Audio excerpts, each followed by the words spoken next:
Hey everybody, welcome in to Talk Back with Dr. Shack.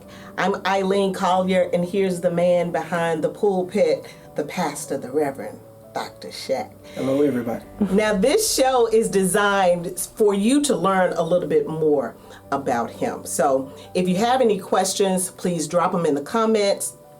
Anything that you want me to ask him, drop them in the comments or send them to our website at gnltgan.org.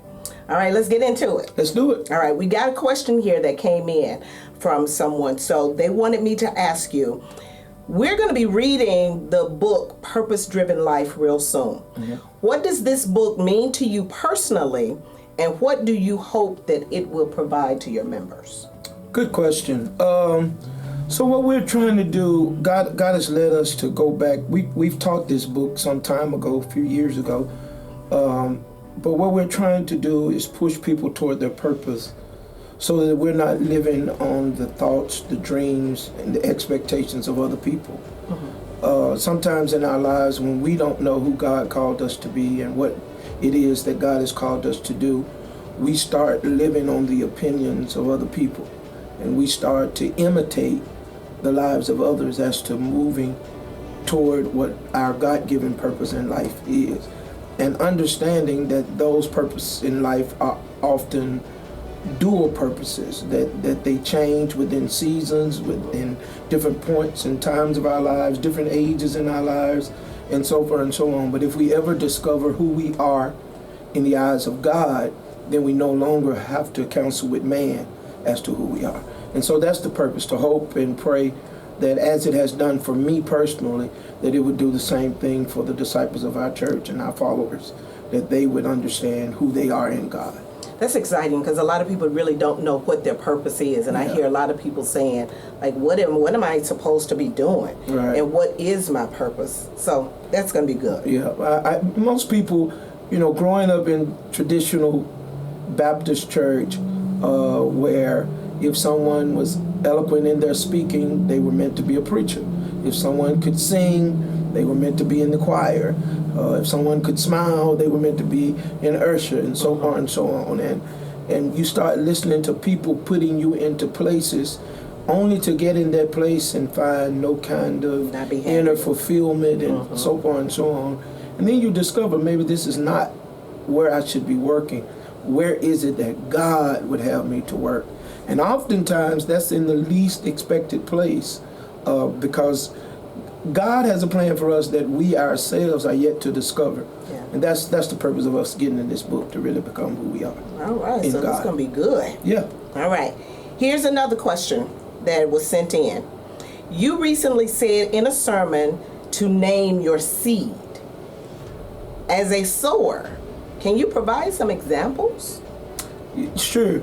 So, if we understand the law of reproduction, right, if we understand that everything made can only bring forth that of his own kind. So apples can only bring forth apples. Oranges could only bring forth oranges, and so forth and so on. Humans can only produce humans. A dog is only going to produce a dog. So a seed, this seed that we usually use as our finances and so forth, it has a purpose. Just as a human has a purpose, an apple has a purpose and so forth, the seed has a purpose. But God, in his creation of man, everything that God made it, but then he told man to name it. Mm-hmm. Adam had to name every animal. Adam had to name every insect, and so on and so on. Man had to name it, and he said, whatsoever you call it, that's what it will be. So that's what God has given us, the same power to do the same with the seed. Whatever we call it, that's what it shall be. So when I plant it as this thing I call it, God says, the entire world was made by what God spoke. Right. Let there be. That's what it became. Let there be. That's what it became. God has given us the same power. So in connection with my seed, when I plant it, let that be breakthrough in my health. Let that be my business. Let that be my business. Let that be my home. Yes, I'm speaking it into existence. by my faith. Now, it takes a different level of faith, and it takes those who've been fed in faith teaching to understand the principles and the purpose behind this kind of naming your seed and so forth and so on. But that's what we believe at the Live. It has worked, it is working, and it will always work. Better come get some of that at the Live. Amen. All right, so we've got something coming up here called the Make It Happen Leadership Conference. This is something that you created or brought into fruition how long ago? It's been right at 20 years, maybe? 20 years. 20 years. Why is a conference like this important? We believe that every organization, every institution is only as strong as its leadership.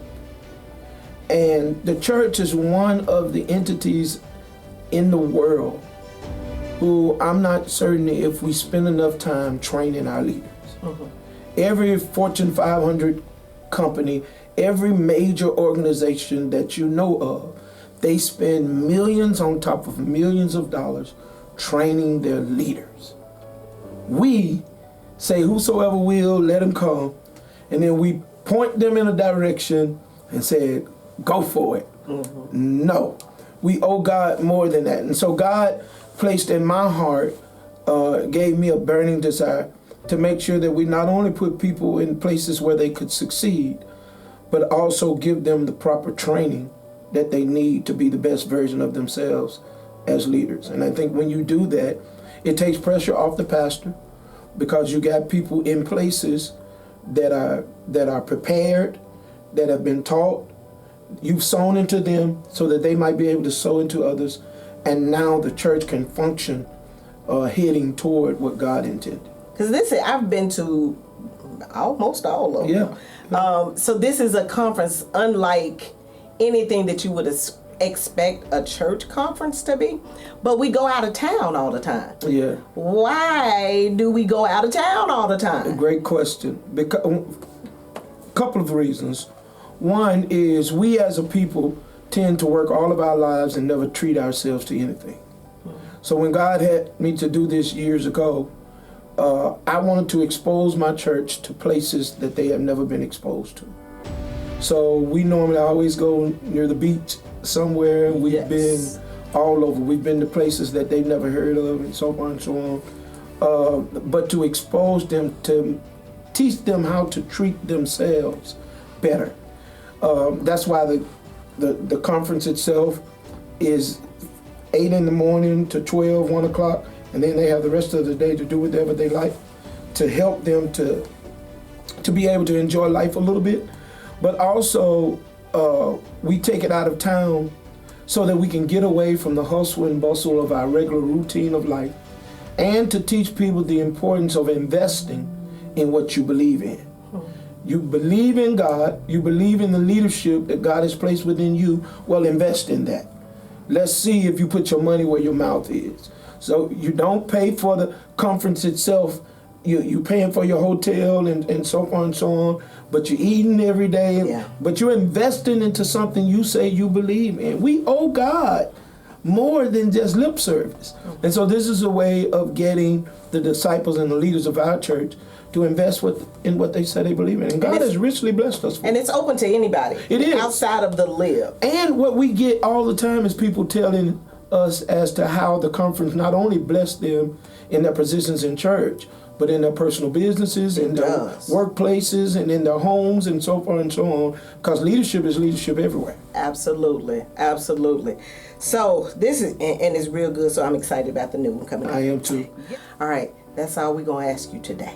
All right. But we got many more questions. What'd you say? How you always say, I got more stuff. I am out of time. Yeah. But I'm not out of questions. There you go. So we have the capabilities of any one of you who are watching. If you have any questions and you want me to ask Pastor Shack, Dr. Shack, drop them in the comments or drop them down below somewhere, and we'll make sure that we get your questions asked. Thank you so much for watching. We'll see you next time. Listen, we are an open book. You can ask any questions. It does not have to be, we just ask that they're respectful questions, but we want to help us in any way we can. I really thank Eileen for what she does. She's the best. at what she does, and we really appreciate that. Thank you for tuning in.